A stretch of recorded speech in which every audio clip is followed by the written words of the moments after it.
What is art, everybody? Today we're at Art Toronto 2025, where a lot of exhibits come to downtown Toronto Metro Convention Center. So let's interview some people. What do they think about art?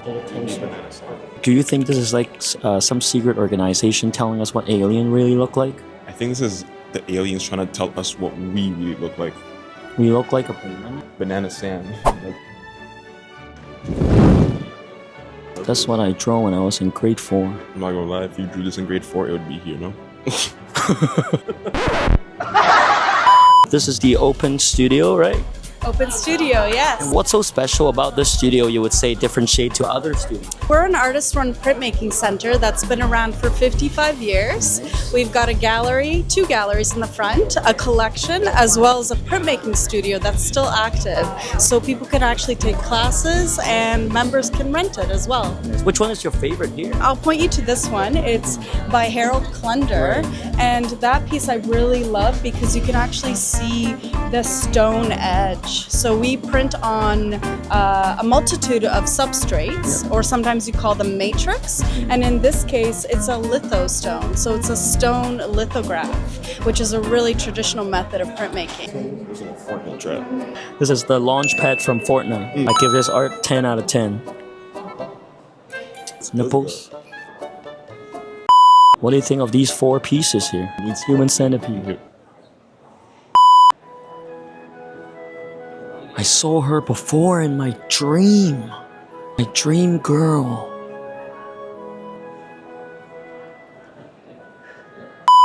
Your name? Michael Jansen, Nice. What do you do? international visual fine artist. They Nice. saw my work here in Canada in a show a year ago, and a scout there said, I think you do well in LA. They started to make work on a film I didn't even know about, and it got a lot of international response right now. Yeah. But now they want me to represent all of Canada, and I'm prepared to do that. For sure. Now, I've been to China 4 times, Oh, nice. and I show at the Louvre and Grand Palais as well. 3 Right. of my artworks actually got onto Chinese postage stamps. Nice. First non-Asian ever.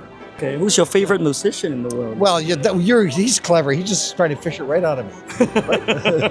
You got a fishing rod? Or Who's I'm your- a vegetarian. You got to put something else on that hook, not a worm. Yeah, for sure. Maybe Okay. a lettuce right there. Bob Dylan is an all-time favorite. What does art mean to you? Oh, wow.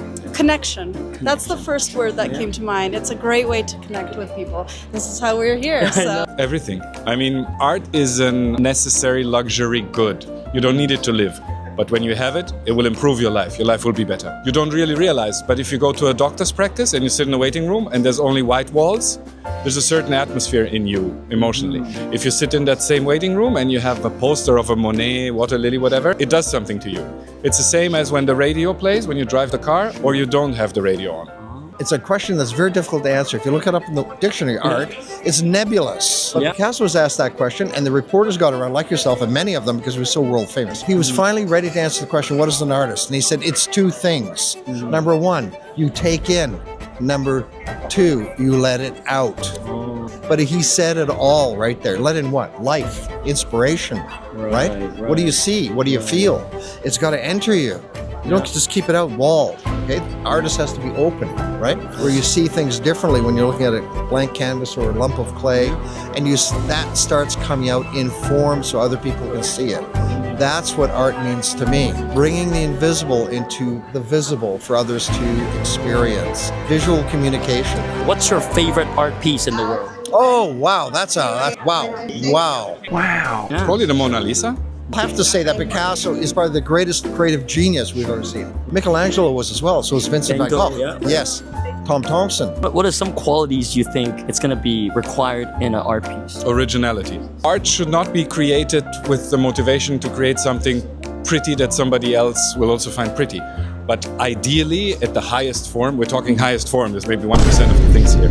It should be the expression of the creator's, the artist's necessity to communicate something out of his inner self that he or she cannot communicate in words, and use the artistic medium, whether it is painting or sculpture, for lack of better words. And then if somebody else might share this emotion, relate, then that's fantastic.